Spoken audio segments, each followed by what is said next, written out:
A chuva fina caía sobre as ruas estreitas de São Paulo, transformando o asfalto em um espelho escorregadio que refletia as luzes amareladas dos postes. Era uma noite de outono, daquelas em que o ar úmido se infiltrava nos ossos e o trânsito no centro da cidade parecia um monstro vivo, paralisado por buzinas irritadas. Carlos dirigia seu Fiat velho, o motor tossindo como se estivesse gripado, enquanto olhava de soslaio para Maria, sua esposa, sentada ao lado. Ela segurava a barriga com as duas mãos, o rosto pálido sob a luz fraca do painel. Aos 32 anos, Maria estava no 8º mês de gravidez, e o inchaço em suas pernas a fazia gemer baixinho a cada solavanco da rua. "Calma, amor, a gente já está chegando no hospital", murmurou Carlos, tentando soar confiante, mas sua voz tremia. Ele apertava o volante com força, as juntas dos dedos brancas. Fazia anos que a vida deles era uma luta constante. Ele, mecânico em uma oficina no Brás, ganhava o suficiente para pagar o aluguel de um quartinho apertado na Muca e as contas atrasadas, mas nunca sobrava para sonhar com mais. Maria trabalhava como costureira em uma fábrica de roupas no Bom Retiro, costurando peças que nunca usaria, até que a gravidez a obrigou a parar. Agora, com o bebê a caminho, o medo de mais uma boca para alimentar apertava o peito de Carlos como uma garra. Maria respirou fundo, os olhos fixos na janela embaçada. "Eu sinto ele se mexendo tanto. Mas essa dor nas costas não para. E se for algo errado?" Sua voz era um sussurro, carregada de uma vulnerabilidade que Carlos conhecia bem. Eles se casaram jovens aos 20 anos, em uma cerimônia simples na igreja da esquina, prometendo enfrentar o mundo juntos. Mas o mundo havia sido cruel.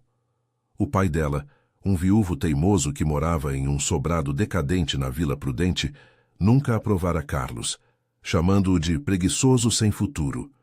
E os anos de noites mal dormidas, contas acumuladas e brigas por causa do dinheiro, haviam deixado cicatrizes invisíveis no casamento. Chegaram ao Hospital São Lucas, um prédio cinzento e lotado no Ipiranga, onde as luzes fluorescentes piscavam como estrelas artificiais. Carlos estacionou de qualquer jeito e ajudou Maria a descer, o braço dela pesado em seu ombro. O saguão de emergência cheirava a desinfetante e suor, com mães chorando nos cantos e enfermeiros correndo de um lado para o outro. "Senhora grávida com dor intensa", anunciou Carlos para a recepcionista, que mal ergueu os olhos do computador. Eles esperaram por quase 1 hora em uma cadeira plástica dura, Maria suando frio, as contrações vindo em ondas. Finalmente uma enfermeira o chamou. No quarto de exame, o médico, um homem de meia idade com óculos tortos, auscultou a barriga dela e franziu a testa. "Pressão alta, sinais de pré-eclâmpsia. Precisamos fazer uma cesariana de emergência. O bebê está em risco." O mundo de Carlos parou. Pré-eclâmpsia? Ele mal sabia o que era, mas o pavor se instalou como um peso no estômago. "Ela vai ficar bem? Os dois vão?" perguntou, a voz rouca. O médico assentiu, mas seu tom era cauteloso. "Estamos preparando, fique na sala de espera." Enfermeiras cercaram Maria, empurrando a maca para o corredor enquanto ela estendia a mão para Carlos. "Não me deixa sozinha, por favor", implorou ela, os olhos marejados. "Eu te amo, Maria. Vai dar tudo certo", ele disse, beijando sua testa antes que as portas se fechassem. Sozinho no corredor, Carlos encostou na parede fria, o coração martelando. Sentou-se em uma cadeira, as mãos tremendo, e fechou os olhos. Mas em vez de rezar, sua mente vagou para outro lugar. Para ela. Ana. A lembrança dela veio como um alívio proibido, misturado à culpa. Eles se conheceram há 1 ano na oficina onde Carlos trabalhava. Ana era filha de um cliente rico, um dono de posto de gasolina na Zona Leste, que levara o carro para conserto. Ela esperava no balcão com seus cabelos cacheados e um sorriso que iluminava o lugar sujo de graxa. Aos 28 anos, Ana era o oposto de Maria. Solteira, com um emprego estável como assistente em uma agência de publicidade no centro e uma vida que parecia fácil, sem as amarras da pobreza. O flerte começou inocente, um café na padaria da esquina, mas evoluiu para encontros escondidos em motéis baratos na Marginal Tietê, onde o mundo lá fora desaparecia. Carlos se sentia vivo com Ana.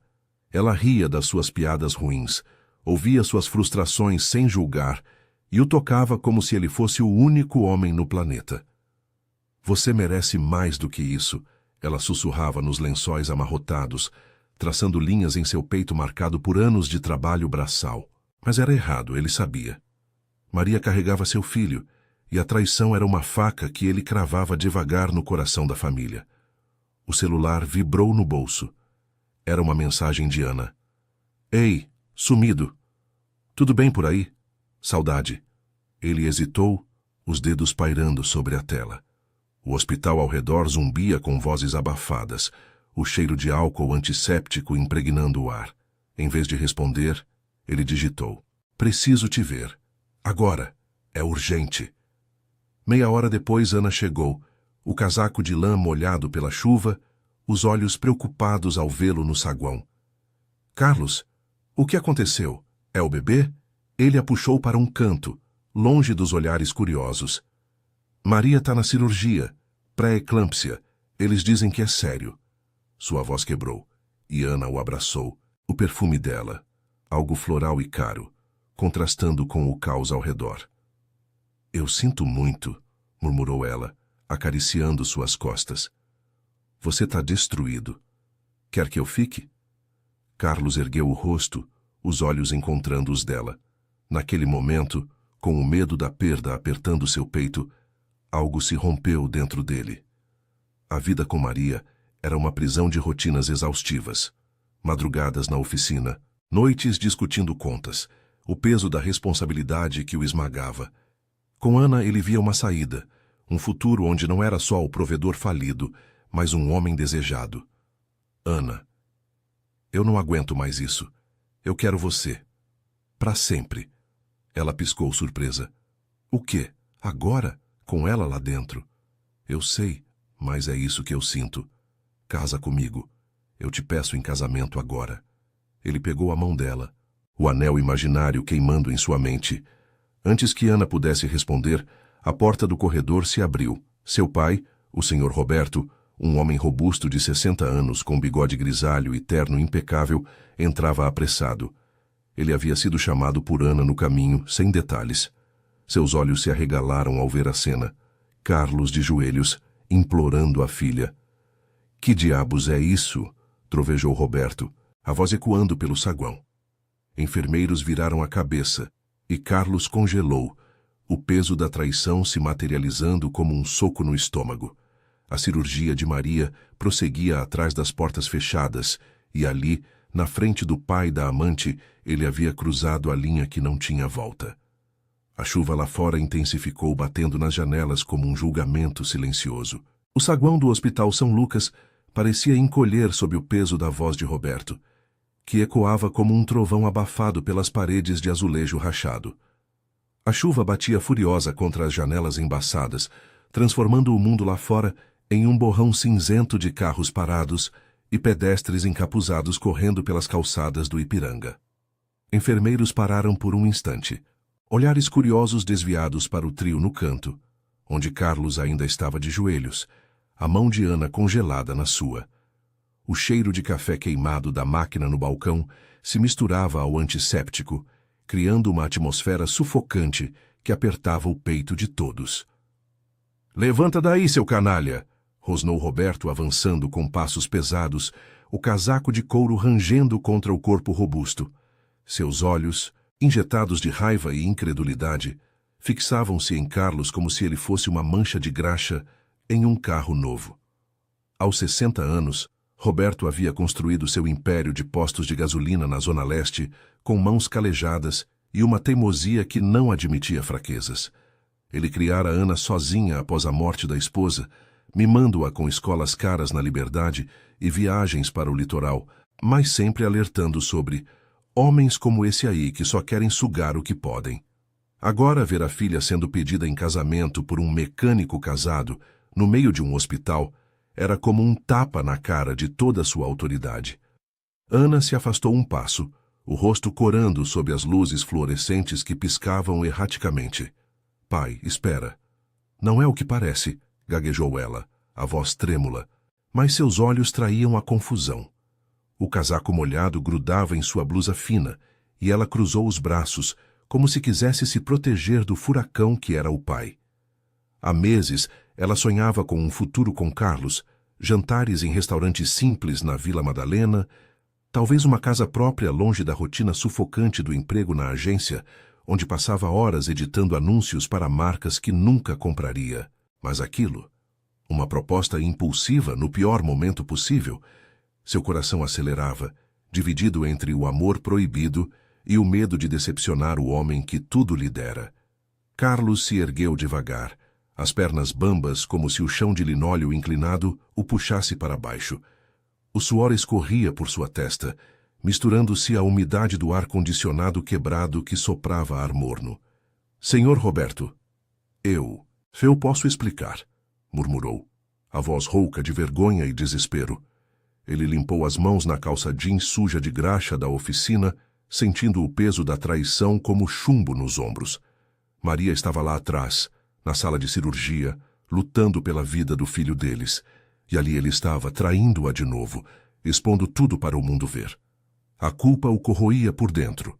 Uma dor aguda que rivalizava com o medo pela esposa. Anos de noites insones na muca, com o barulho dos trens ecoando pela janela aberta e o choro de Maria por causa das contas, tudo aquilo parecia agora uma prisão que ele queria incendiar. Roberto ignorou o pedido, apontando um dedo grosso para o peito de Carlos. Explicar? Você é casado, tem uma mulher grávida nessa cirurgia e tem a audácia de pedir minha filha em casamento? Aqui, na frente de Deus e todo mundo, eu sabia que você era um aproveitador, mas isso é o fundo do poço. Sua voz subiu de tom, atraindo mais olhares.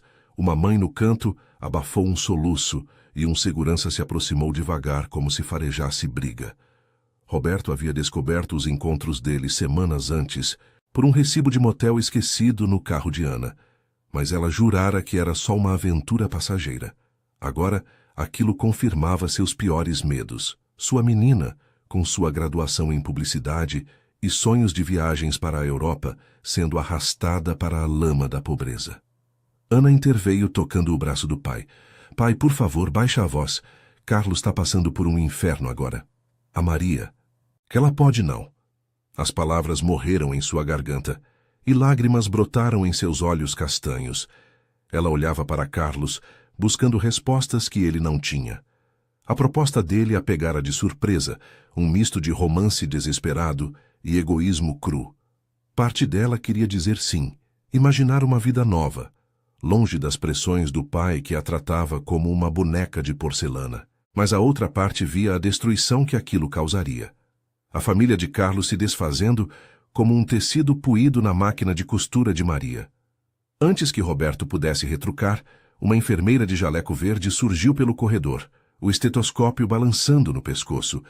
Seu rosto era uma máscara de profissionalismo cansado, marcado por turnos intermináveis em um hospital onde os recursos escasseavam como o SUS prometia.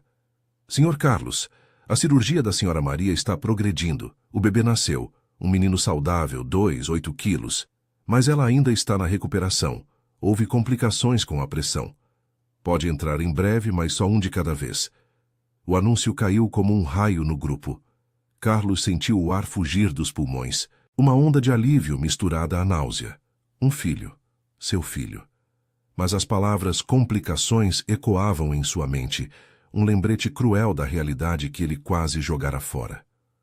Obrigado, sussurrou ele para a enfermeira, que assentiu e voltou para o caos do corredor, onde gemidos e bip de monitores preenchiam o ar. Roberto bufou cruzando os braços. Um menino? Parabéns, papai. Agora some da frente da minha filha antes que eu chame a polícia por assédio. Ele puxou Ana pelo braço, mas ela resistiu, os olhos fixos em Carlos. Eu preciso pensar nisso tudo, disse Ana baixinho, a voz embargada. Vai ver sua família primeiro. A gente conversa depois. Ela se deixou levar pelo pai para fora do saguão, o som dos passos dele se perdendo no burburinho. A chuva agora era um dilúvio, alagando as ruas e transformando o asfalto em rios sujos que corriam para as sarjetas entupidas. Carlos ficou ali, sozinho de novo, o coração em pedaços. Encostou na parede fria, o mundo girando devagar. O choro distante de um recém-nascido veio de algum quarto, e ele imaginou seu filho, olhos como os de Maria, talvez. A culpa o invadiu como a umidade que subia do chão, encharcando sua alma. Como ele explicaria aquilo? Como reconstruiria o que havia quebrado? Enfermeiras passavam apressadas, carregando bandejas de instrumentos, e o relógio na parede marcava 22h47, cada tique um lembrete de que o tempo não perdoava erros. Ele respirou fundo, endireitando a postura, e seguiu para a sala de recuperação, o peso da noite caindo sobre ele como a chuva incessante lá fora. A sala de recuperação do Hospital São Lucas era um cubículo apertado, iluminado por uma lâmpada fraca que zumbia como um inseto preso no teto. O ar cheirava a lençóis engomados e remédios intravenosos, misturado ao odor sutil de leite materno que pairava no ambiente. Maria jazia na cama estreita, o rosto ainda pálido contra o travesseiro branco, os cabelos úmidos grudados na testa. Tubos finos saíam de seu braço, conectados a um soro que pingava devagar, e o monitor ao lado bipava em um ritmo constante, como um coração mecânico ecoando o dela. O bebê, envolto em um cobertor azul claro, dormia em uma incubadora improvisada ao pé da cama, o peito subindo e descendo em respirações minúsculas. Era pequeno, frágil, com uma mecha de cabelo escuro visível sob o gorro. Carlos parou na porta, o coração apertado, como se uma mão invisível o esmagasse. A culpa o invadia em ondas, mais forte que o cansaço que o fazia cambalear após horas sem dormir. Ele havia traído Maria ali mesmo, a poucos metros dali, enquanto ela lutava pela vida. Limpou as mãos suadas na camisa amassada, sentindo o tecido áspero contra a pele, e deu um passo à frente. Maria. Amor. Sussurrou, a voz rouca, aproximando-se devagar para não acordá-la. Os olhos dela se abriram devagar, turvos pela anestesia que ainda corria em suas veias. Carlos. O bebê.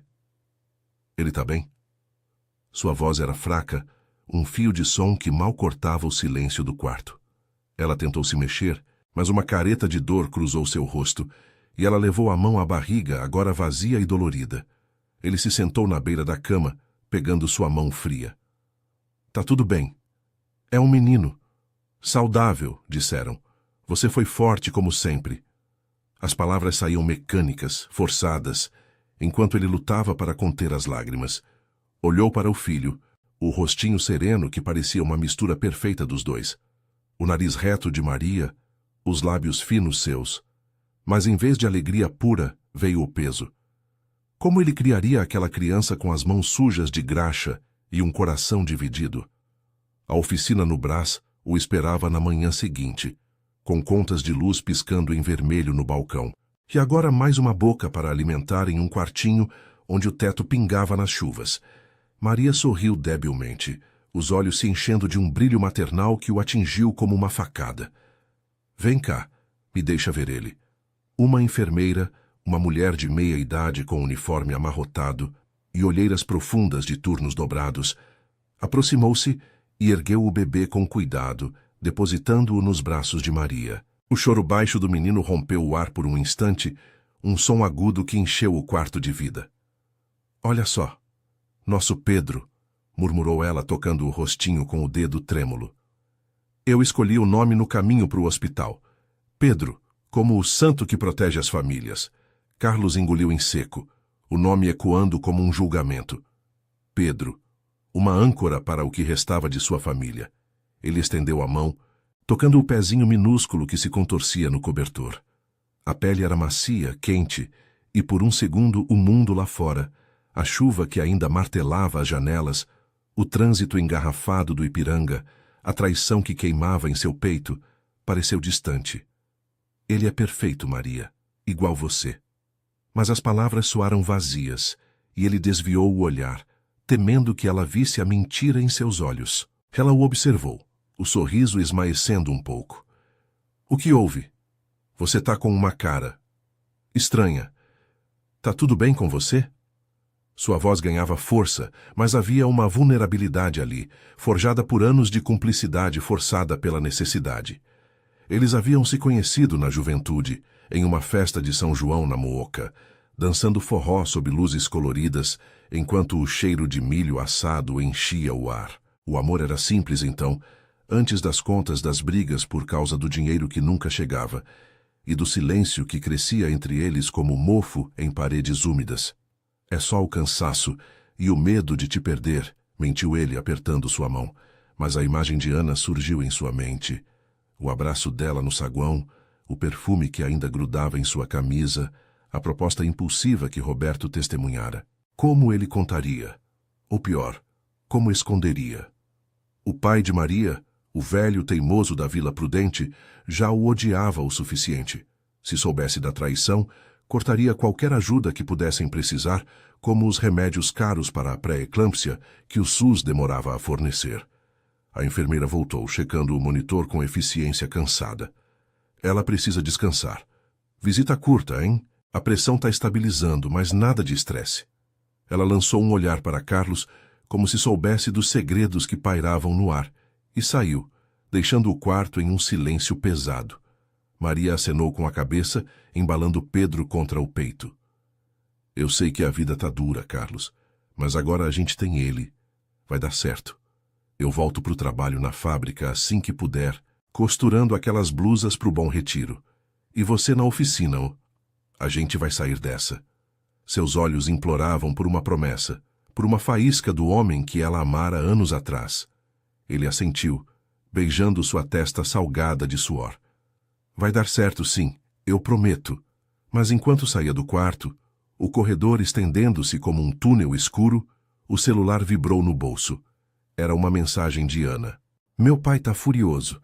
Ele me trancou em casa, mas eu te amo. O que a gente faz agora? O coração dele acelerou, dividido entre o quarto atrás dele e o mundo lá fora, onde a chuva alagava as ruas e transformava São Paulo em um labirinto de arrependimentos. No saguão, o burburinho havia diminuído.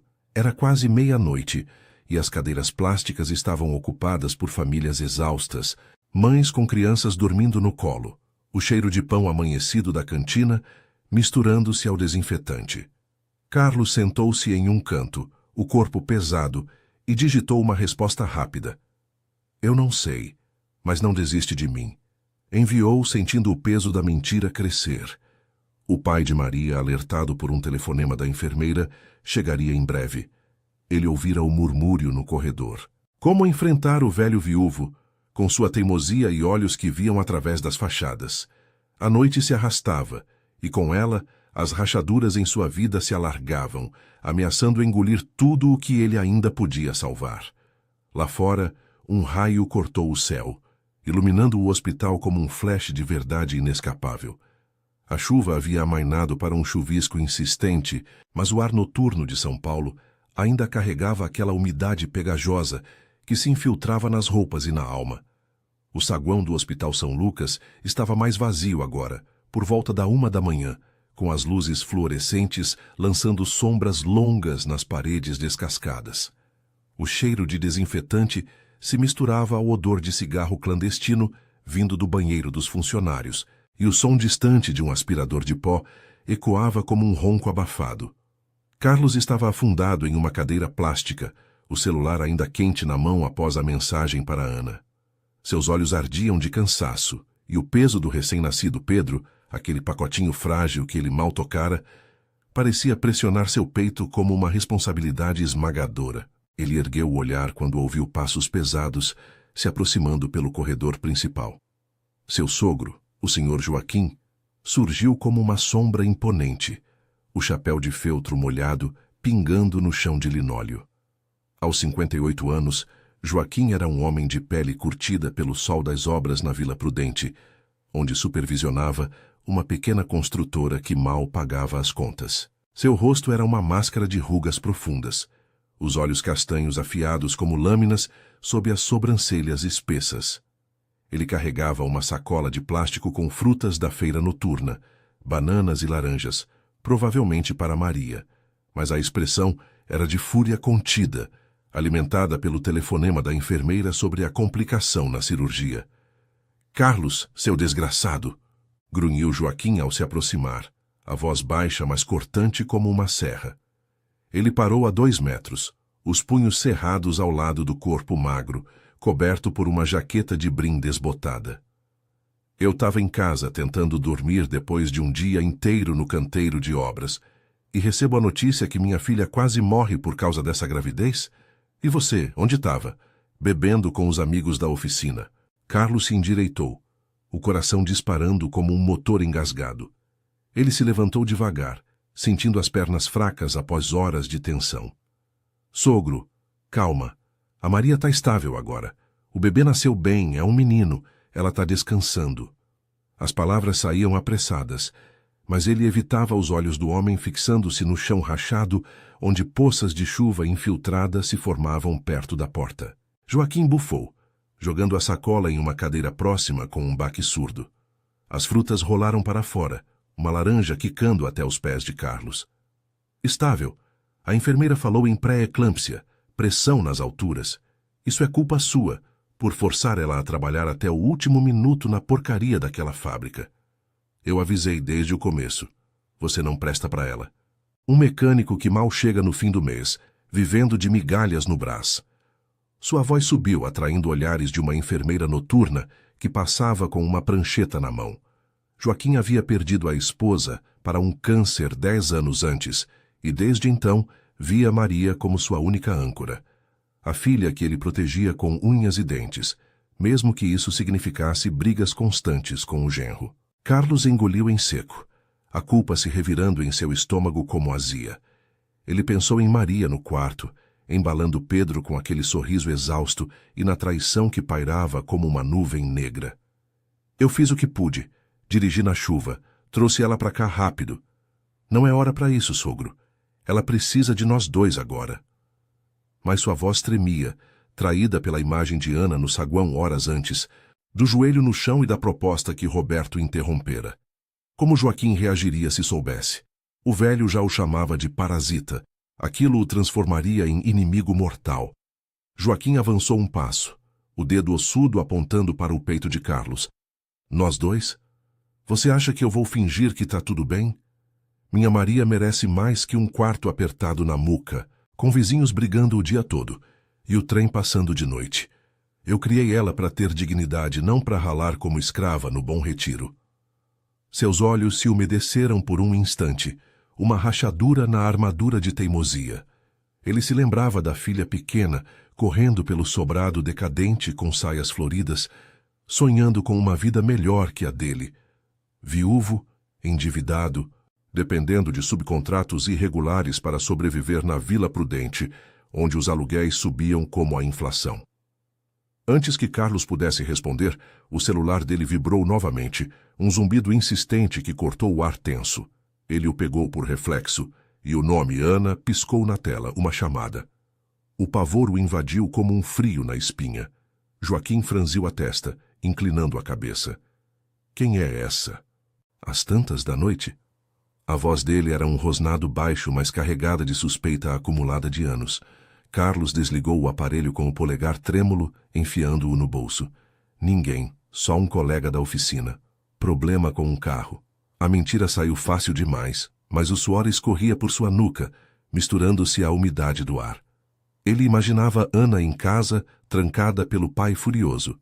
Talvez chorando sozinha em um apartamento chique na Liberdade, com vista para os arranha-céus que contrastavam com as vielas apertadas da vida dele.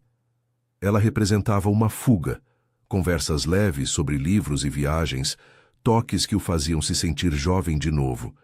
Mas agora era uma bomba-relógio. Joaquim não se convenceu, cruzando os braços. "Mentiroso, eu sei que você anda sumido, chegando tarde com cheiro de perfume barato. Maria me conta tudo, mesmo que chore para não admitir." Ele pausou, o peito arfando. "Se você está traindo ela, eu juro por Deus que te expulso da vida dela. O Pedro merece um pai decente, não um covarde que foge das responsabilidades." As palavras acertaram Carlos como um soco no estômago.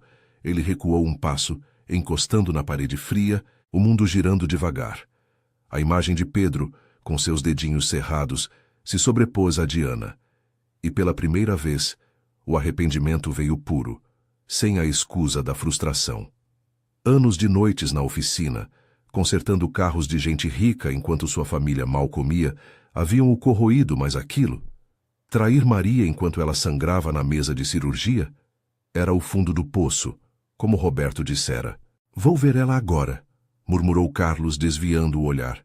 Você pode entrar depois. Ele passou por Joaquim sem esperar resposta, o corredor se estendendo como um labirinto de luzes piscantes e portas semiabertas, de onde vinham gemidos abafados de pacientes. No quarto, Maria dormia de novo, Pedro aninhado ao seu lado, o monitor bipando ritmado. Carlos se sentou na cadeira ao pé da cama, as mãos entrelaçadas, e deixou as lágrimas caírem silenciosas. Lá fora, o chuvisco persistia, lavando as ruas do Ipiranga, mas nada limpava a sujeira em sua consciência. Enquanto isso, do outro lado da cidade, Ana andava de um lado para o outro em seu quarto, o pai batendo na porta trancada. Você é louca, filha? Aquele homem tem família. Eu não vou deixar você jogar sua vida fora por um caso sujo, gritava Roberto do corredor, a voz rouca de raiva. Ana encostou a testa na madeira, o coração partido entre o amor impulsivo e o medo de uma vida sem o apoio do pai. O homem que a criara com mimos, mas que agora via nela uma sombra da mãe perdida. O celular silencioso em sua mão era um lembrete cruel. Carlos não atendera. E no meio da noite chuvosa, São Paulo parecia uma prisão para todos eles, onde segredos se entrelaçavam como fios em uma máquina de costura defeituosa, prestes a romper. O sol da manhã filtrava-se pelas persianas enferrujadas do Hospital São Lucas, lançando listras douradas no chão de linóleo gasto do quarto de recuperação. O ar estava mais leve agora, com o cheiro de café fresco vindo da cantina no andar de baixo, misturando-se ao odor residual de remédios. Maria acordara cedo, embalando Pedro no colo enquanto uma enfermeira ajustava o soro em seu braço. O bebê mamava com voracidade, os olhinhos semicerrados, e um sorriso cansado iluminava o rosto dela, apesar da exaustão que deixava olheiras profundas sob os olhos. Aos 32 anos, ela parecia menor na cama estreita, o corpo ainda dolorido da cesariana, mas havia uma força quieta ali, forjada por anos de costura noturna na fábrica do Bom Retiro, onde as máquinas zumbiam como abelhas enfurecidas até altas horas. Carlos havia passado a noite na cadeira ao lado, o pescoço rígido e os olhos inchados de um sono interrompido por pesadelos. Ele observava a cena em silêncio, o coração dividido entre o amor paternal que brotava ao ver Pedro e a culpa que o roía como ácido. A mensagem de Ana ainda queimava em seu bolso, não respondida, e o confronto com Joaquim no saguão ecoava em sua mente. Como ele fingiria normalidade agora? O trânsito lá fora começava a roncar, buzinas impacientes no Ipiranga marcando o ritmo de uma cidade que não parava para dramas pessoais. Ele come bem, né? Como se soubesse que a gente precisa de força, disse Maria baixinho, erguendo o olhar para Carlos. Sua voz era suave, mas carregada de uma expectativa sutil, como se esperasse que ele confirmasse o futuro que sonhavam juntos. Ela ajustou o cobertor azul sobre o peito do bebê, os dedos calejados da costura traçando linhas delicadas em sua pele. O médico disse que posso ir para casa amanhã se a pressão estabilizar. A gente vai precisar de tudo. Fraldas, leite, talvez até uma babá para eu voltar para o trabalho logo. Carlos assentiu, forçando um sorriso que não chegava aos olhos. Ele se levantou, aproximando-se para tocar a cabecinha de Pedro, sentindo o calor macio que o ancorava à realidade. Eu cuido de tudo, amor.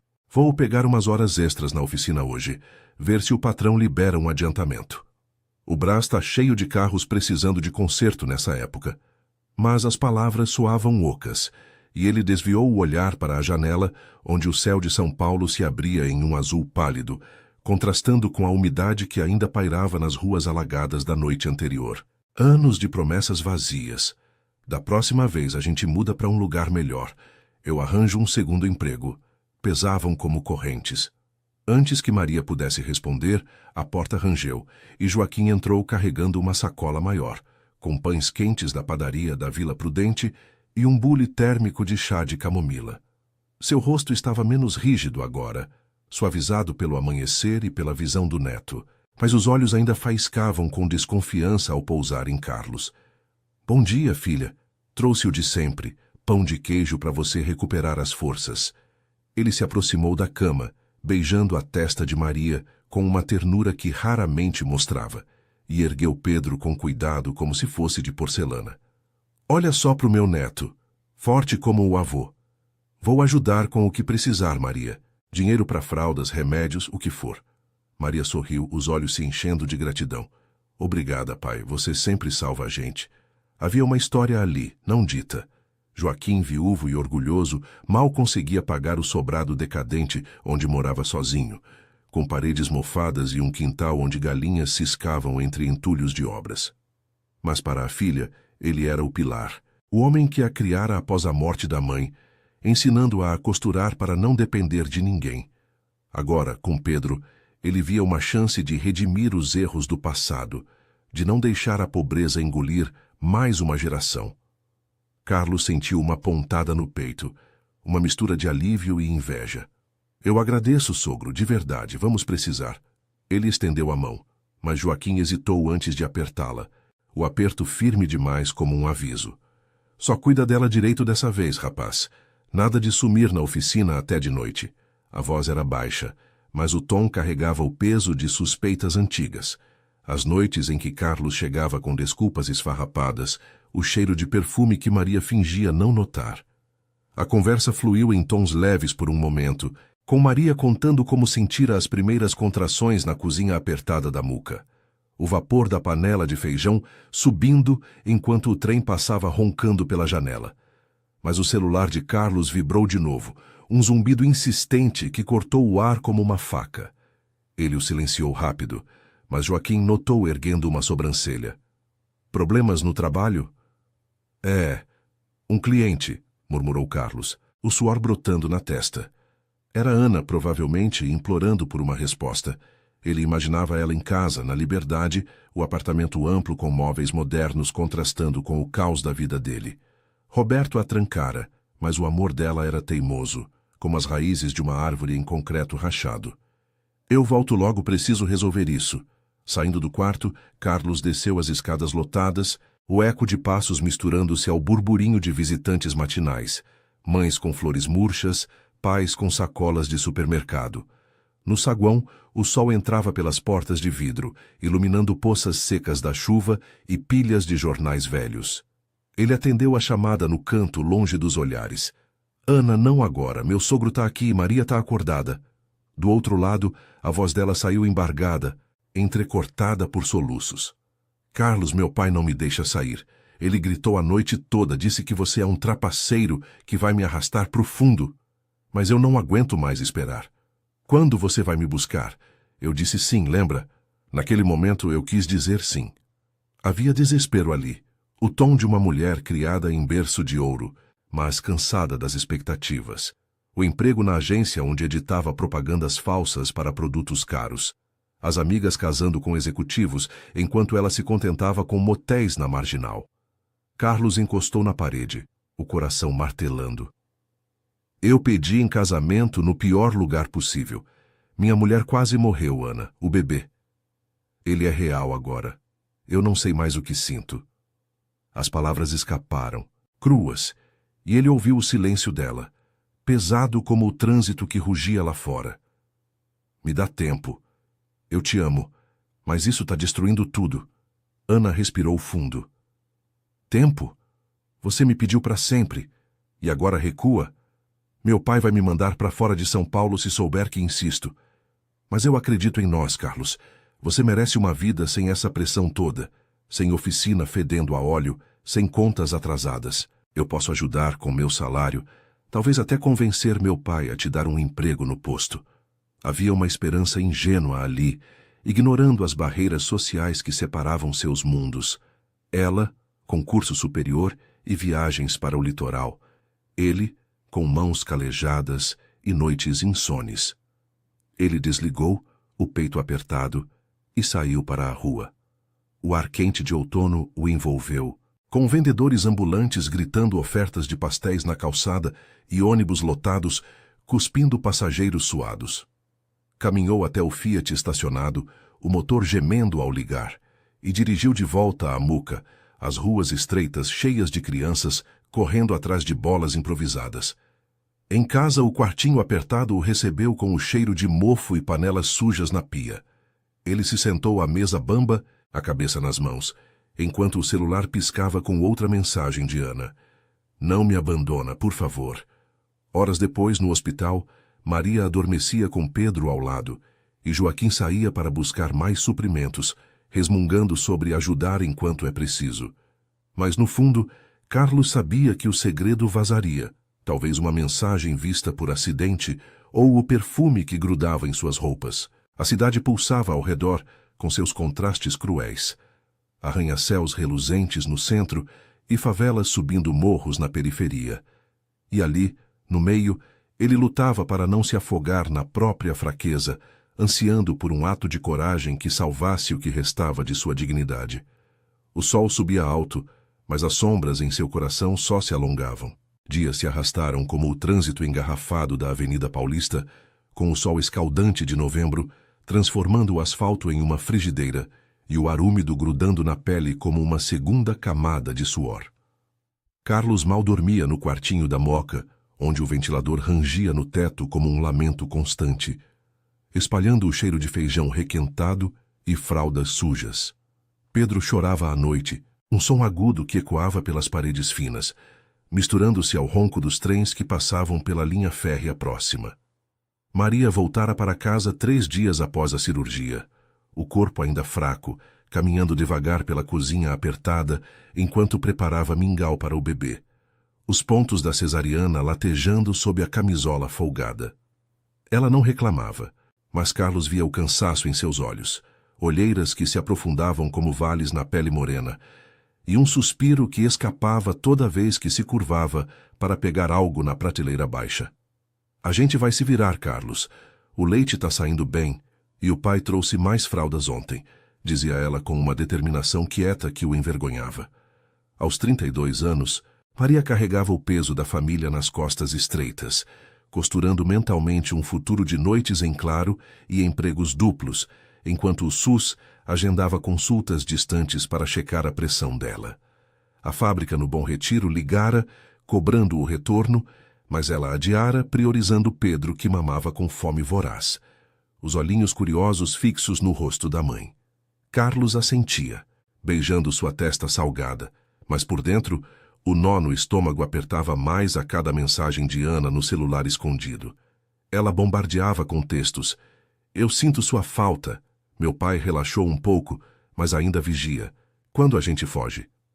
Ele respondia pouco, frases curtas como não agora, tá complicado, sentindo a traição como uma ferida infectada que supurava em silêncio. Na oficina do Brás, o dia era um inferno de graxa e motores quentes, com o patrão gritando ordens enquanto clientes impacientes buzinavam na rua lotada de camelôs vendendo meias e carregadores falsos. Tá distraído, hein, Carlos? Se não conserta esse Fusca direito, perco o cliente, rosnava o chefe, um homem magro com bigode ralo e mãos tatuadas de óleo eterno. À tarde, no intervalo, ele se sentava no banquinho atrás do balcão, o sol batendo no rosto suado, e ligava para Ana. Eu não posso mais, Ana. O Pedro. Ele mudou tudo. Maria quase morreu por minha causa, e eu traí ela no pior momento. Sua voz saía rouca, misturada ao barulho de motos acelerando na rua estreita. Do outro lado, Ana chorava baixinho, o som abafado pelo ar-condicionado de seu apartamento na Liberdade, onde o cheiro de incenso japonês pairava no ar de um bairro multicultural. Você me prometeu para sempre. Eu larguei tudo por você, brigas com meu pai, noites sem dormir pensando em nós. E agora? Eu sou só uma aventura? O confronto veio na sexta-feira, quando o sol se punha em tons alaranjados sobre os prédios decadentes da Muca, tingindo as roupas estendidas nos varais como bandeiras de rendição. Carlos chegara cedo da oficina, as mãos ainda pretas de graxa apesar da lavagem, e encontrou Maria na sala, embalando Pedro no sofá puído que rangia sob o peso. Joaquim estava lá, sentado à mesa com uma caneca de café fumegante, os olhos fixos no jornal aberto na página de obituários, como se pressentisse o fim de algo. Sogro, boa tarde, murmurou Carlos, o coração acelerando ao ver a tensão no ar. Maria ergueu o olhar, o rosto pálido. Carlos, senta aqui. O pai encontrou isso no seu bolso enquanto lavava sua camisa. Ela estendeu o celular dele, a tela rachada exibindo a mensagem de Ana. Eu te amo. Não me deixa sozinha nisso. O mundo parou. Carlos sentiu o sangue gelar, o quarto encolhendo como as paredes de um túnel sem saída. Joaquim dobrou o jornal com um estalo seco, os olhos faiscando raiva. Eu sabia. Seu safado. Enquanto minha filha sangrava na mesa, você estava com outra? E pedindo em casamento ainda por cima? A Ana me ligou furiosa, contando tudo. O pai dela quase me matou no telefone. Maria não chorava. Em vez disso, seus olhos se encheram de uma dor quieta, profunda como as rachaduras no asfalto da rua lá fora, onde crianças jogavam bola entre poças secas. Por quê, Carlos? Eu carreguei nosso filho sozinha, costurando até as mãos doerem, enquanto você... Isso! Sua voz tremia, mas havia força ali, a resiliência de quem sobrevivera à pré-eclâmpsia e a pobreza que mordia como um cão faminto. Pedro se mexeu no colo dela choramingando, e ela o acalmou com um balanço suave, como se o bebê fosse o único elo que restava. Carlos caiu de joelhos no chão frio de cerâmica, as lágrimas escorrendo quentes pelo rosto sujo. Me perdoa, Maria. Eu estava perdido, sufocado pela vida que a gente leva. A oficina, as contas, o medo de não ser o homem que você merece. Ana era uma ilusão, uma saída covarde. As palavras saíam engolfadas, cruas, expondo as frustrações acumuladas. Noites consertando carros de ricos enquanto sua geladeira rangia vazia, o aluguel atrasado que o locador cobrava com ameaças, a exaustão que o levava a buscar alívio nos braços de outra. Mas agora, vendo o rosto de Maria, marcado por anos de amor inabalável, a culpa o esmagava como o peso de um motor quebrado. Joaquim se levantou, os punhos cerrados, mas Maria ergueu a mão, parando-o. Pai, deixa ele falar. A gente construiu isso juntos, com suor e lágrimas. Se eu for embora agora, o que sobra para o Pedro? Seus olhos encontraram os de Carlos e ali, em vez de ódio, havia uma compaixão dolorosa, forjada pela injustiça que ambos enfrentavam. A desigualdade que os prendia na periferia, enquanto gente como Roberto e Ana vivia em bolhas de conforto. Eu te amo, mas isso me quebrou. Se quiser ficar, muda. Ajuda de verdade, não só promessas. Dias viraram semanas, e a transformação veio devagar, como a chuva fina que lavava as ruas da Muca, limpando a sujeira acumulada. Carlos bloqueou Ana, ignorando as chamadas até que ela parasse, encontrando força na rotina nova, trocando fraldas ao amanhecer, levando Maria para consultas no posto de saúde lotado, onde filas serpenteavam pela calçada sob o sol. Ele pediu demissão da oficina e, com a ajuda relutante de Joaquim, arranjou um emprego melhor em uma garagem na Vila Prudente, consertando caminhões de construção, salário maior, horários fixos. Eu errei feio, sogro, mas pelo Pedro eu me endireito, disse ele uma noite, enquanto dividiam uma cerveja na varanda do sobrado decadente, o céu estrelado contrastando com as luzes piscantes da cidade. Maria voltou à costura em casa, montando uma máquina simples no canto da sala, costurando peças para vizinhas que pagavam adiantado.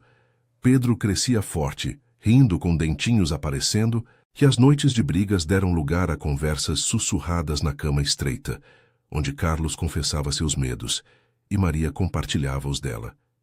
A gente é mais forte que isso, murmurava ela, entrelaçando os dedos nos dele. Joaquim, aos poucos, suavizava, trazendo brinquedos feitos de sucata das obras e contando histórias da avó de Pedro para acalmar as noites agitadas. Ana, do outro lado da cidade, encontrou seu caminho. O pai a incentivou a viajar para um curso em São Paulo mesmo, longe das amarras, e ela começou a namorar alguém da agência, um colega estável, sem dramas escondidos. Roberto, orgulhoso, via a filha renascer, embora o rancor por Carlos persistisse como uma cicatriz. Meses depois, na Praça da Muca, sob as árvores frondosas onde famílias faziam piquenique aos domingos, Carlos e Maria batizaram Pedro na igrejinha simples da esquina.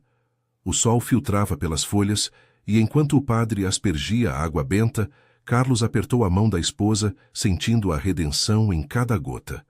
A vida ainda era dura, contas que apertavam, o barulho dos trens, mas ali, no abraço da família, ele encontrou dignidade na resiliência compartilhada, na bondade que Maria lhe dera ao perdoar, transformando o caos em um laço inquebrável.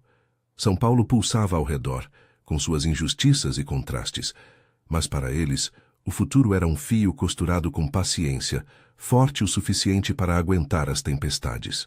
A chuva caía fina e insistente sobre as ruas de São Paulo, transformando o asfalto em um espelho escorregadio que refletia as luzes neon dos prédios altos e o caos dos semáforos. Era fim de tarde, hora em que a cidade pulsava com o esgotamento coletivo. Trabalhadores apressados, mães com crianças no colo correndo para o ponto de ônibus e vendedores ambulantes recolhendo suas mercadorias antes que a água levasse tudo embora. No coração da Avenida Paulista, onde o luxo se misturava à miséria como óleo e água, ficava o Café Elite, um restaurante requintado com janelas amplas que davam para o vai-vem da metrópole. Dentro, o ar era perfumado por café fresco e pães quentes, um refúgio para os que podiam pagar a conta. João sentou-se à mesa externa, sob o toldo que mal protegia da garoa. Seus ombros largos, marcados por anos de trabalho braçal, estavam encharcados pela camisa fina que usava há dias. Aos 35 anos, ele era um homem negro de pele escura, com mãos calejadas de quem carregava tijolos em canteiros de obra na periferia. O cabelo curto e grisalho prematuro contava histórias de noites insones, de preocupações que não davam trégua. Ao lado dele, no chão úmido, uma mochila surrada guardava o almoço que ele havia preparado para a filha. Um sanduíche simples de pão com mortadela, embrulhado em papel alumínio. Maria, sua menina de 8 anos, estava na escola ainda, mas João já planejava buscá-la em breve. Ser pai solteiro em uma cidade como essa era como remar contra a correnteza de um rio poluído. Exaustivo, imprevisível, mas ele não desistia. Ele havia parado ali por um motivo simples. Precisava de um momento para respirar. O dia na obra fora brutal, com o sol escaldante da manhã dando lugar à chuva que agora o castigava. Seus pés doíam dentro dos tênis gastos e a fome roía o estômago como um bicho invisível. Olhou para o menu exposto na vitrine, pratos caros, sobremesas que custavam mais que seu salário semanal. Suspirou ajustando a mochila. Não era o lugar para ele, mas o toldo oferecia abrigo, e a rua lá fora era um dilúvio. Talvez pudesse só sentar, comer seu sanduíche rápido e seguir em frente. Ninguém notaria.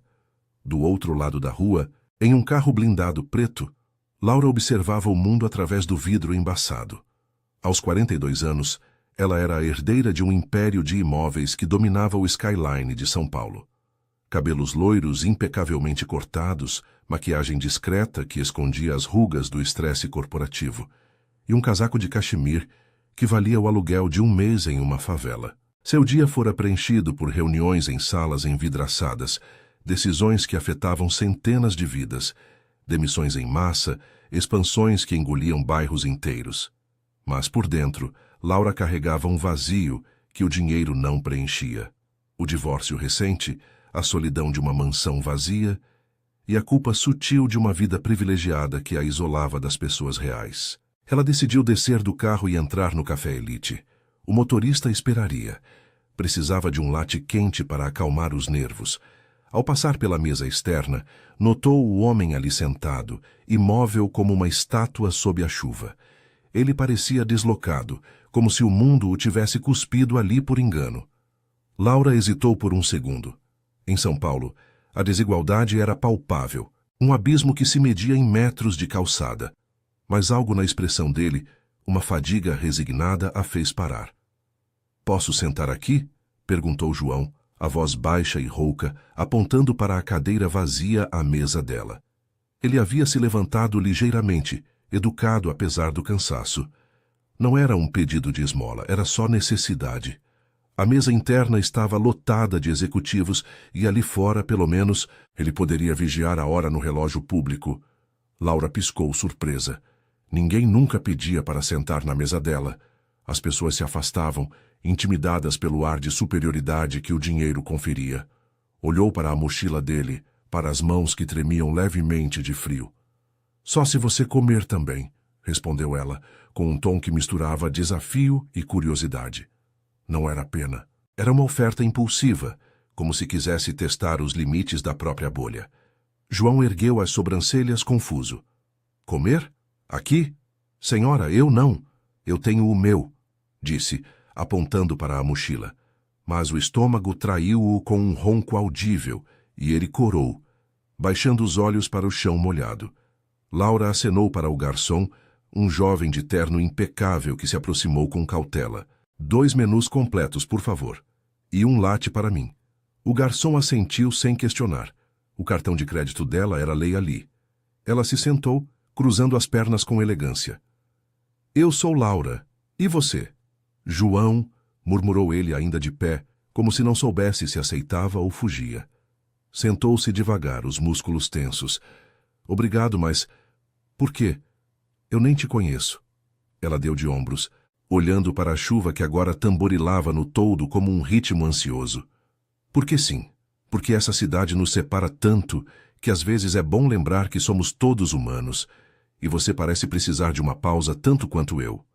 O garçom trouxe os pratos. Filé mignon suculento, salada fresca, pães crocantes. João olhou para a comida como se fosse um sonho distante. Em casa, no quartinho apertado da favela do Jaguaré, jantares eram arroz e feijão quando havia. Sua esposa havia partido há 3 anos, deixando-o com Maria e uma pilha de contas. O trabalho na obra pagava o essencial, mas a discriminação sutil, olhares de chefes brancos, promoções negadas, o mantinha no fundo do poço. Ele pegou o garfo com hesitação, o metal frio contra a palma calejada. Enquanto comiam em silêncio inicial, a conversa veio aos poucos, como a chuva que amainava. João falou da filha, dos olhos grandes dela que iluminavam os dias ruins. Ela quer ser médica, sabe? Mas com a escola pública lotada, é luta todo dia. Laura ouviu, realmente ouviu, pela primeira vez em meses. Falou do pai ausente, da pressão de herdar um legado que a sufocava. Dinheiro compra tudo. Só menos paz, confessou a voz baixa. A tarde escorregava para o entardecer e o café Elite se enchia de risos abafados. Ali, naquela mesa improvável, 2 mundos colidiam, não com explosão, mas com a quietude de uma faísca. João sentiu, pela primeira vez em anos, um vislumbre de dignidade restaurada. Laura, um alívio da solidão que a consumia. A chuva parou, deixando o ar úmido e promissor. Mas nenhum dos dois sabia que aquele encontro era o começo de algo que mudaria trajetórias entrelaçadas, em uma cidade que devorava os fracos sem piedade. O sol poente tingia a Avenida Paulista de tons alaranjados, filtrando-se através das nuvens que se dissipavam como fumaça de cigarro no ar úmido. O café Elite, com suas mesas de mármore polido e luminárias de cristal, contrastava com o burburinho da rua, onde pedestres apressados secavam guarda-chuvas e vendedores de castanhas quentes gritavam suas ofertas. Dentro do restaurante, o cheiro de carne grelhada e ervas frescas se misturava ao zumbido de conversas em tons corporativos, mas ali fora, sob o toldo agora seco, João e Laura pareciam uma ilha isolada no fluxo caótico da metrópole. João cortou um pedaço do filé com o garfo, o suco rosado escorrendo no prato como um luxo que ele nunca imaginara. Cada mordida era uma batalha interna. O sabor rico, temperado com ervas que ele nem sabia nomear, contrastava com o sanduíche frio que ainda repousava na mochila. Ele mastigava devagar, os olhos fixos no prato, como se temesse que aquilo desaparecesse. Eu não sou de reclamar da vida, sabe? Disse por fim, limpando a boca com o guardanapo de linho, que parecia macio demais para suas mãos ásperas. Mas hoje, o chefe na obra me deu um esporro por causa de um atraso no cimento. Culpa do fornecedor, mas quem leva a bronca sou eu. Negro, pobre, solteiro. É como se eu já tivesse o currículo pronto para demitir.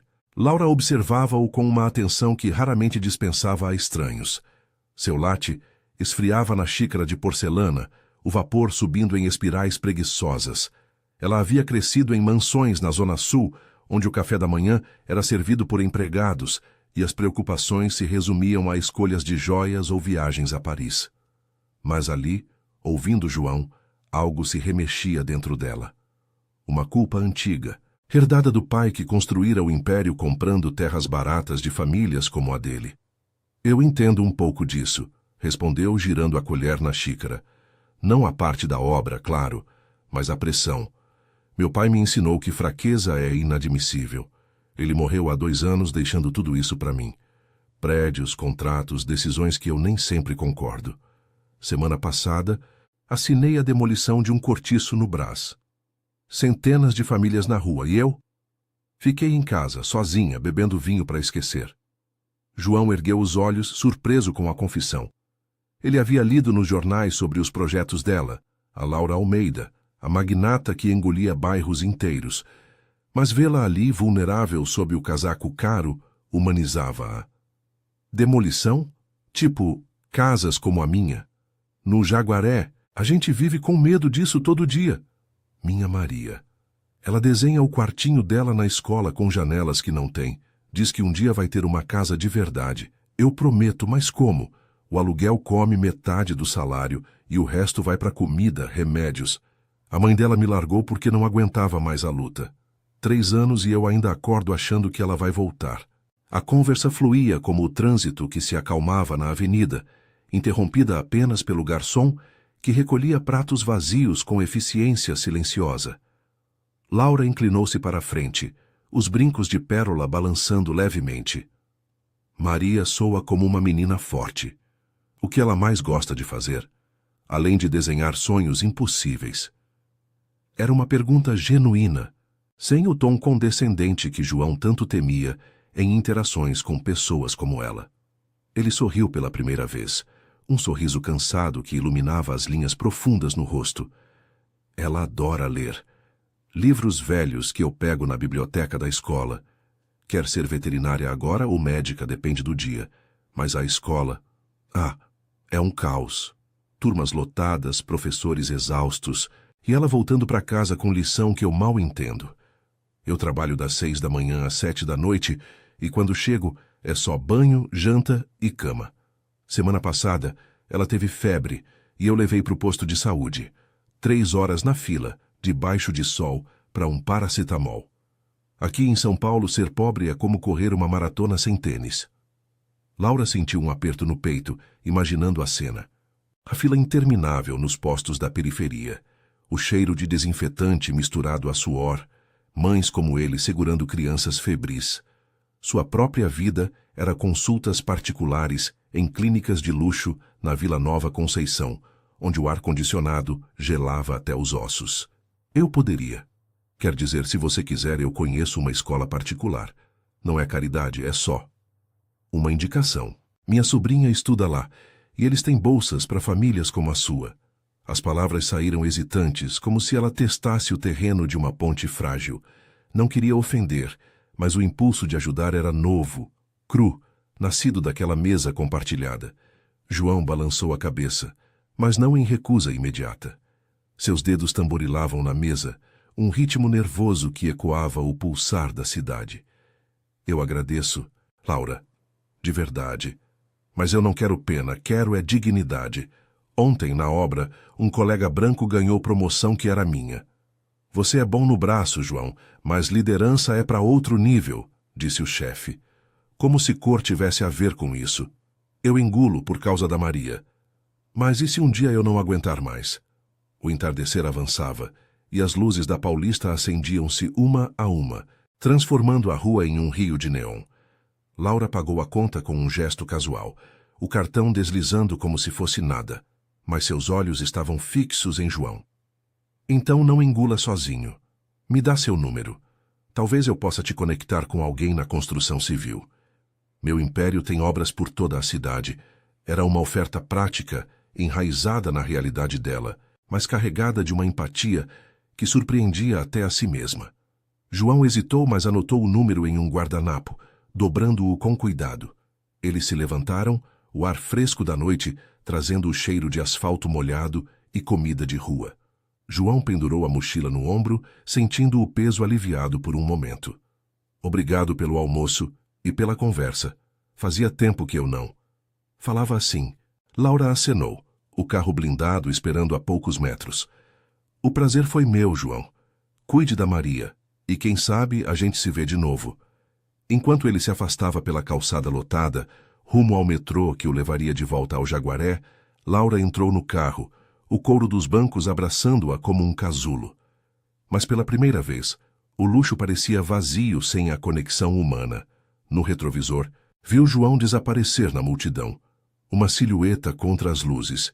Ela não sabia, mas aquele guardanapo no bolso dele era o primeiro fio de uma teia que entrelaçaria suas vidas, desafiando as barreiras invisíveis de São Paulo. A cidade, impiedosa, começava a ceder, gota a gota, à força de uma gentileza inesperada.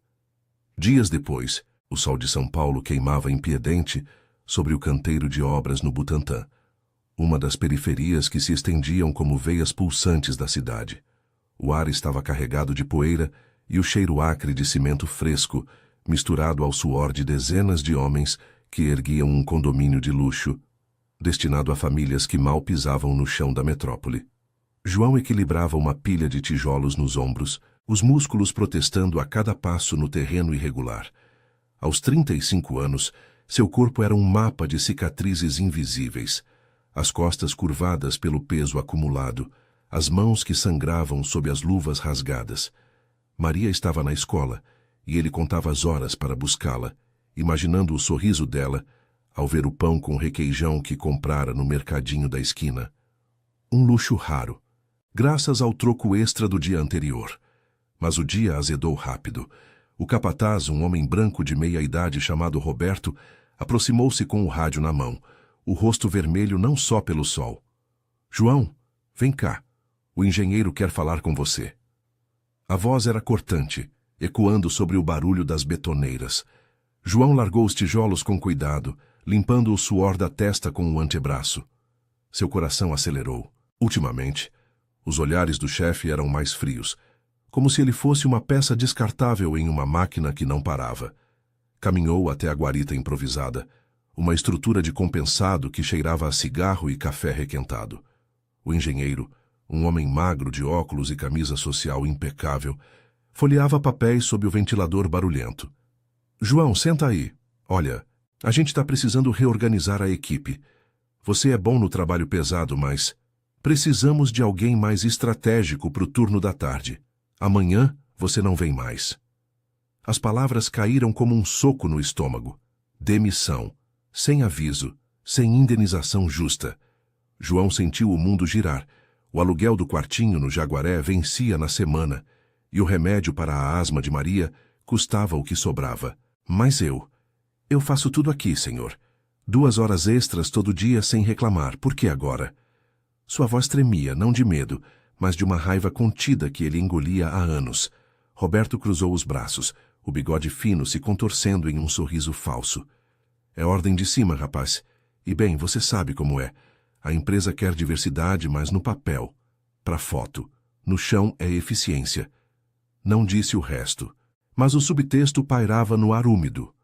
Negro, sem diploma, pai solteiro. Perfil de quem some sem alarde. João saiu da guarita com as pernas pesadas, o capacete na mão como um peso morto. Seus colegas, amigos de anos na luta diária, trocaram olhares solidários, mas ninguém falou. Em São Paulo o desemprego era como a garoa, constante, invisível até te encharcar. Na volta para casa, no ônibus lotado da linha 810, João apertava o celular barato no bolso. O número de Laura gravado na memória como uma âncora improvável. O veículo sacolejava pelas ruas estreitas do Jaguaré, passando por vielas onde crianças jogavam bola em poças de esgoto e mulheres lavavam roupa em tanques improvisados. Ele pensou em Maria, nos desenhos dela de uma casa com jardim e no guardanapo que ainda guardava na mochila. Talvez seja hora de pedir ajuda, murmurou para si mesmo, o coração apertado pela humilhação. Ligou no fim da tarde, quando o sol se punha atrás dos morros, tingindo o céu de vermelho como sangue fresco. Do outro lado da linha, Laura estava em sua sala no topo da torre de vidro no centro da cidade, cercada por telas de computadores e pilhas de contratos. O telefone tocou, um número desconhecido, e ela atendeu distraída, pensando em mais uma reunião sobre a expansão no Bom Retiro. Alô? A voz de João veio rouca, entrecortada pelo barulho de crianças na rua. Laura, é o João, do café, se não lembra? Desculpa ligar assim, mas me demitiram hoje, sem motivo. Eu não sei o que fazer. Twice. O coração dele acelerou. Não era só gratidão, era algo mais. Um calor que aquecia as noites frias. No dia seguinte, o entardecer caía suave sobre a Avenida Paulista, as árvores do Parque Trianon balançando com a brisa que aliviava o calor úmido. O Café Elite estava movimentado.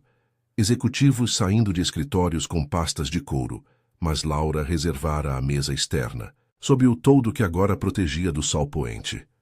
Ela chegou primeiro, em um vestido floral simples, os cabelos soltos contrastando com a usual formalidade. Sem o carro blindado dessa vez, viera de táxi, um gesto de normalidade que a surpreendia. Quando João apareceu suado do metrô, mas com a camisa lavada, ela acenou, o sorriso iluminando o rosto cansado de reuniões. Sentou bem? Perguntou ela, enquanto o garçom trazia águas com limão. João assentiu, sentando-se com alívio. Foi bom, Laura.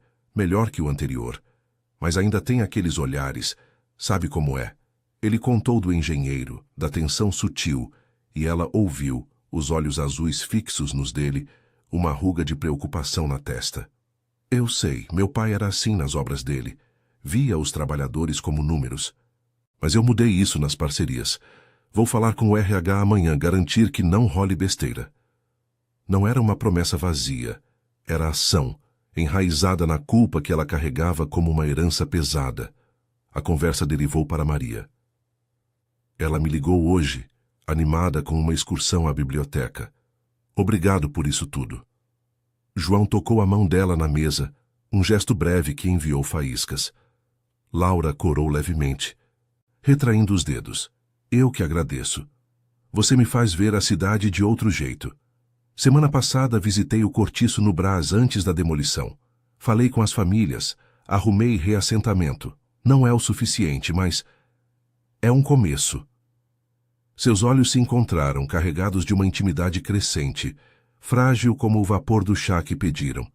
Mas o idílio foi interrompido por uma ligação. O irmão de Laura, herdeiro secundário, voz afiada no telefone.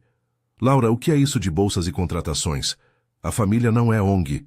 E esse tal de João? Cuidado, mana. Ela desligou irritada, o rosto pálido. Minha família. Eles veem isso como fraqueza. Preconceito disfarçado de pragmatismo. João apertou a mão dela agora firme. Eles não entendem, mas a gente entende. Maria te adora já. Quer te conhecer direito. Enquanto o sol se punha, tingindo a rua de laranja, eles saíram juntos, caminhando pela Paulista lotada de casais e turistas. João sentiu o braço dela roçar o seu, um calor que desafiava as barreiras sociais. Laura, pela primeira vez, imaginou uma vida além das torres de vidro, visitas ao Jaguaré, jantares simples com Maria. Mais sombras se aproximavam. O preconceito da família dela, os desafios no emprego de João e a fragilidade de uma conexão que São Paulo testava a cada esquina. A noite caía, e com ela, a promessa de mais lutas, mas também de uma resiliência compartilhada que começava a tecer laços inquebráveis. A noite avançava sobre o Jaguaré como uma cortina pesada, o ar úmido carregado pelo cheiro de fritura das barracas improvisadas nas vielas estreitas. As lâmpadas amareladas dos postes piscavam intermitentemente, iluminando poças d'água que refletiam o céu nublado e o murmúrio constante de televisões vazando pelas janelas rachadas. João destrancou a porta do quartinho com a chave enferrujada, o rangido ecoando como um suspiro cansado. Dentro, o espaço apertado, uma sala-cozinha de 10 metros quadrados com paredes de tijolo aparente e um colchão no canto, cheirava a sabão de coco e o vapor do arroz que Maria havia esquentado sozinha. Aos 8 anos, ela já assumia tarefas que crianças de bairros ricos nem sonhavam, como acender o fogão a gás e arrumar a mesa de plástico Bamba. "Papai, você demorou hoje", disse Maria, correndo para abraçá-lo, os pés descalços pisando no piso frio de cerâmica lascada. Seu uniforme da nova escola ainda pendia no varal improvisado, seco agora, mas marcado pelo dia agitado. João a ergueu no colo por um instante, sentindo o peso leve dela contra o peito dolorido da obra. "Desculpa, filhota. O metrô estava lotado como sempre." "Como foi a aula?" "Aprendeu algo novo." Ele se sentou na cadeira rangente, tirando as botas com movimentos lentos, as solas sujas de barro do Morumbi grudando no chão. Maria sentou no colo dele, os olhos castanhos brilhando sob a luz fraca da lâmpada nua. "A gente fez um trabalho sobre família. Eu desenhei a gente dois e a Laura também." A professora elogiou, disse que é importante ter amigos que ajudam. O nome de Laura saiu natural, como se ela já fizesse parte do cotidiano delas. João sorriu, mas uma pontada de dúvida o atravessou. O que uma mulher como Laura via neles?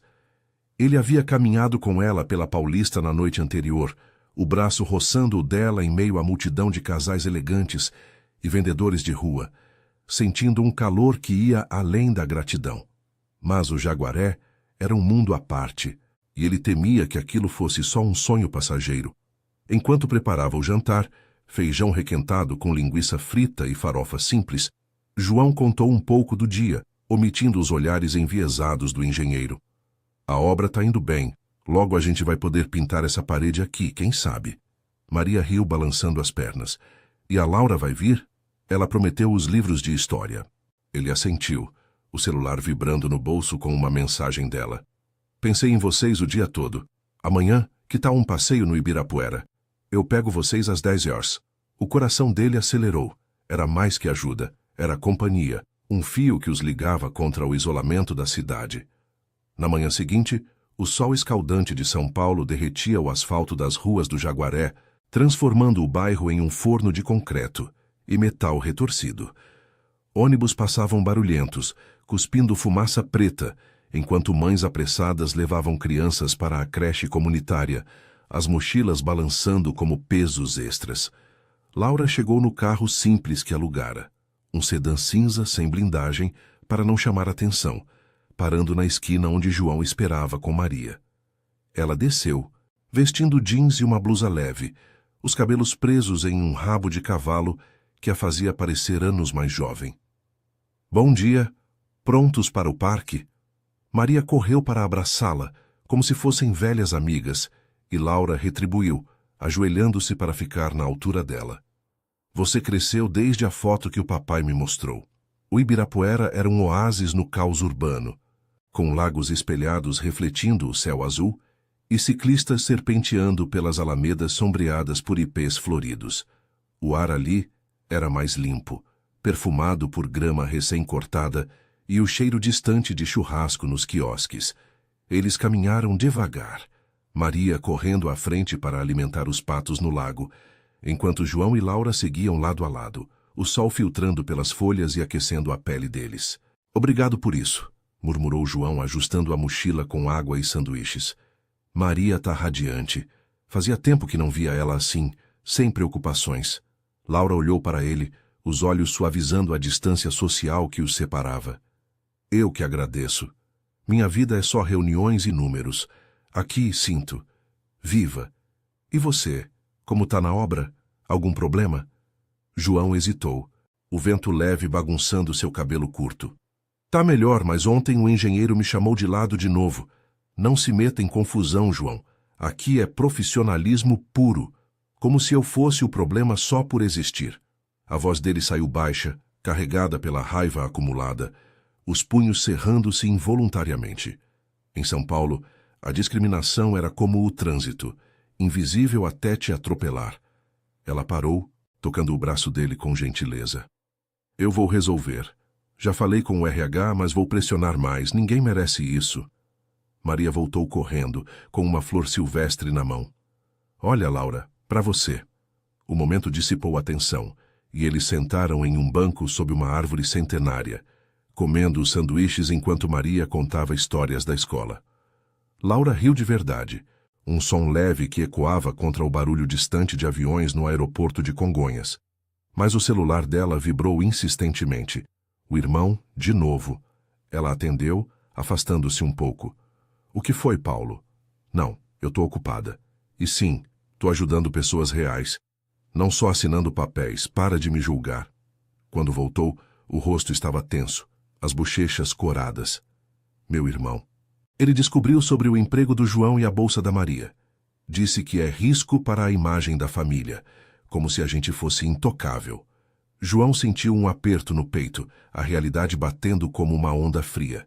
Talvez seja melhor eu me afastar. Não quero complicar sua vida. Mas Laura balançou a cabeça, os olhos firmes. Não, eu escolhi isso. Você e Maria me deram algo que o dinheiro não compra. Propósito. Vamos enfrentar juntos. O passeio continuou, com Maria pedalando uma bicicleta alugada, o riso dela cortando o ar como uma melodia. Mas à tarde, no caminho de volta, o carro de Laura foi seguido por um sedã preto, o irmão vigiando. Ele encostou ao lado, baixando o vidro.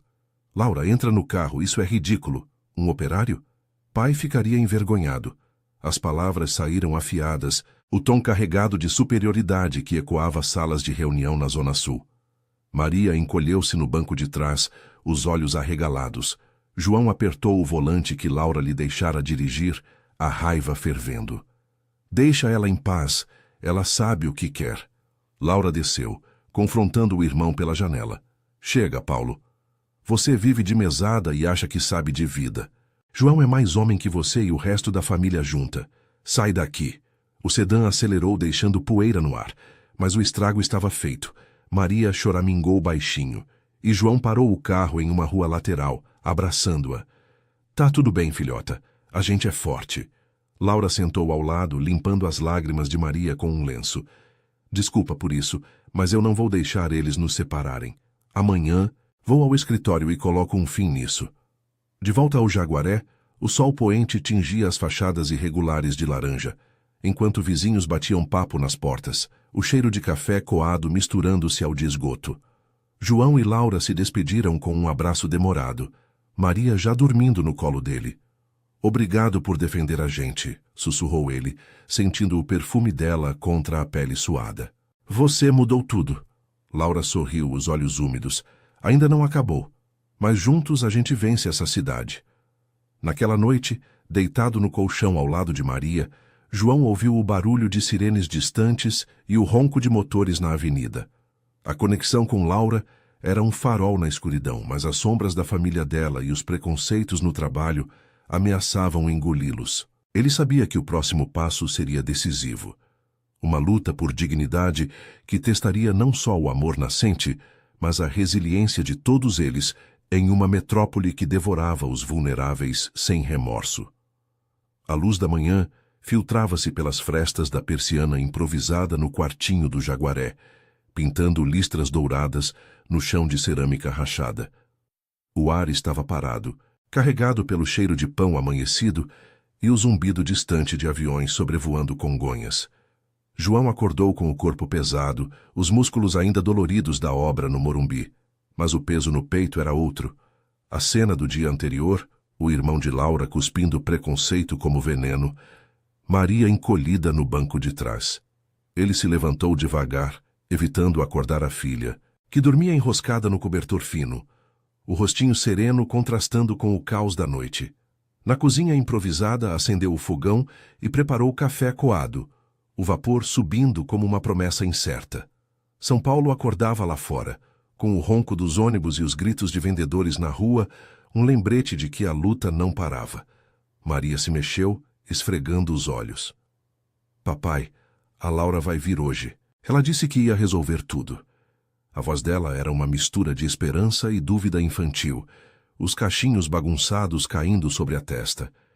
João forçou um sorriso, servindo-lhe um copo de leite em pó diluído. Vai sim, filhota. Ela é forte. Agora come, que a van da escola chega em meia hora. Enquanto ela mastigava o pão com margarina, ele checou o celular. Uma mensagem de Laura, enviada às 5 da manhã. Bom dia. Estou no escritório. Vou confrontar o Paulo e o RH da obra. Te vejo no almoço. Café Elite, 13 horas. Beijo para Maria. O beijo aqueceu algo dentro dele, um afeto que crescia como raiz em solo seco, mas ele temia as raízes da família dela. Raízes profundas enredadas em privilégios que sufocavam. No topo da torre de vidro no centro da cidade, Laura andava de um lado para o outro na sala ampla, com vista para o Anhangabaú, fervilhando de pedestres e pombos. O ar-condicionado zumbia frio, contrastando com o suor nervoso em suas palmas. Vestia um tailleur cinza, os cabelos presos em um coque severo, mas por dentro era um turbilhão. A raiva do irmão, a culpa pelo pai ausente e o medo de perder João e Maria, que haviam preenchido o vazio de sua mansão solitária. Paulo entrou sem bater, o rosto avermelhado de irritação, o terno italiano amarrotado como sua paciência. Laura, isso é loucura. Contratar um peão por capricho, dar bolsa para a filha dele, a mídia vai adorar. A herdeira Almeida se jogando na lama. Pai odiaria.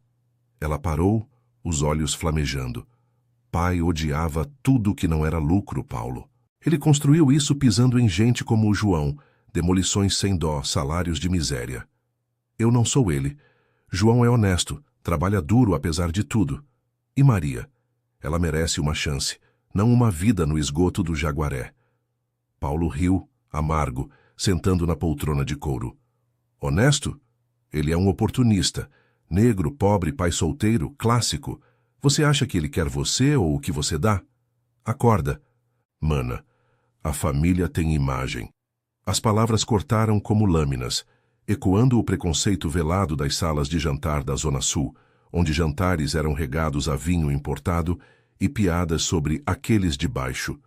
Laura sentiu o estômago revirar, mas ergueu o queixo. Saia daqui, vou anunciar na próxima reunião do conselho. Diversificação real nas obras, bolsas para filhos de funcionários, reassentamento para os despejados. E se você não gosta, vende sua parte e some. Paulo piscou surpreso com a firmeza dela e saiu batendo a porta. Sozinha, ela ligou para o RH da obra no Morumbi. Sobre o João Silva, ele fica. Qualquer discriminação, o engenheiro voa. E promovam ele a mestre de equipe. Mérito, não favor. Desligou tremendo, mas aliviada. Era um ato de transformação, não só para João, mas para o império que herdara, contaminado por anos de injustiça. No Café Elite, o meio-dia trazia o sol forte batendo nas janelas, refletindo no asfalto da Paulista como um espelho ofuscante. O restaurante cheirava a saladas frescas e carnes grelhadas. Um refúgio para executivos de terno, mas a mesa externa era deles, João com Maria no colo, seu uniforme dela sujo de giz da escola, e Laura chegando apressada, o rosto iluminado por um sorriso vitorioso. Desculpa o atraso. Mas boas notícias. Ela sentou, pedindo sucos e porções leves, o garçom reconhecendo-a com um aceno discreto. Maria se inclinou para a frente, ansiosa. O tio Mal foi embora? Laura riu, bagunçando os cabelos da menina. Ele tentou, mas eu mandei ele voar. E no trabalho do papai? Resolvido. O engenheiro vai ser transferido e o João sobe de cargo. Mais dinheiro, mais respeito. João ouviu em silêncio, os olhos fixos nela, uma lágrima escapando apesar do orgulho. Laura, como eu te agradeço. Você mudou nossa vida. Ontem, no carro, eu pensei que tudo ia desabar, mas você lutou por nós. Ele estendeu a mão sobre a mesa e ela a segurou, os dedos entrelaçando-se como uma ponte sobre o abismo social. Enquanto comiam, Maria devorando uma porção de batata frita como se fosse banquete, a conversa fluiu para o futuro. Maria, que tal a gente morar mais perto? Eu tenho um apartamento vazio no Butantã, reformado. Aluguel simbólico, perto da escola e da obra. A proposta saiu natural, enraizada na empatia que os unira. Maria bateu palmas, e João assentiu, o peito inchando de esperança. Se for sem pena, sim. Eu pago com suor como sempre. Mas por dentro, ele via a transformação. De pai exausto na favela, a homem com dignidade restaurada, graças a uma mulher que escolhera ver além do dinheiro.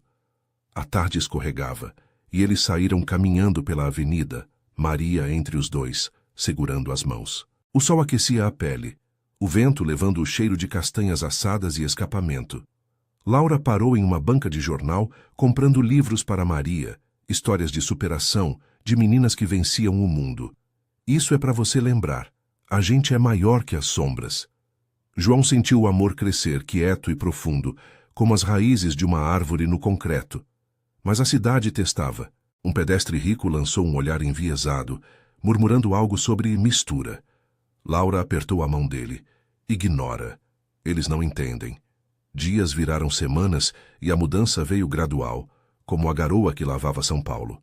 João assumiu o posto de mestre no Morumbi, orientando a equipe com voz firme, os olhares discriminatórios cedendo à competência.